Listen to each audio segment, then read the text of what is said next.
Sudahku, setelah sukses membuka musim dengan kemenangan impresif, Daejeon Jawaja Respak harus tetap waspada menjelang laga kedua Liga Voli Korea melawan Gwangju AI Pepper Savingbang pada Jumat 25 Oktober.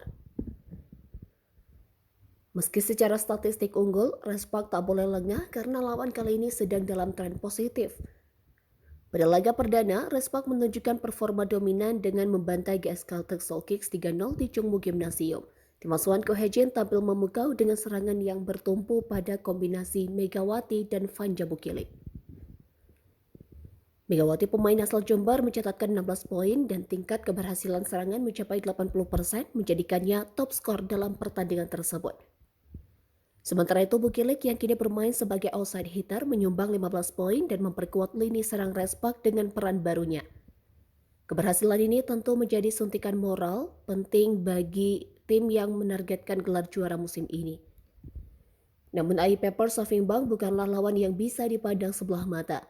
Tim yang musim lalu berada di dasar klasmen memulai musim ini dengan gebrakan besar mengalahkan juara bertahan Korea Expressway High Pass dengan skor 3-0 di laga tandang.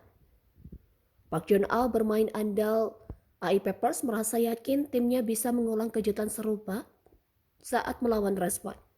Ia bahkan menegaskan bahwa kelemahan Respak sudah teridentifikasi dari laga perdana.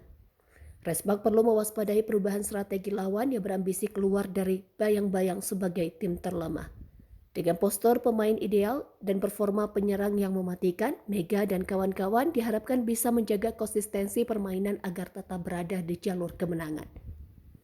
Apakah Respak mampu melanjutkan tren positif atau justru tergelincir di laga kedua? Pertandingan seru ini patut dinantikan.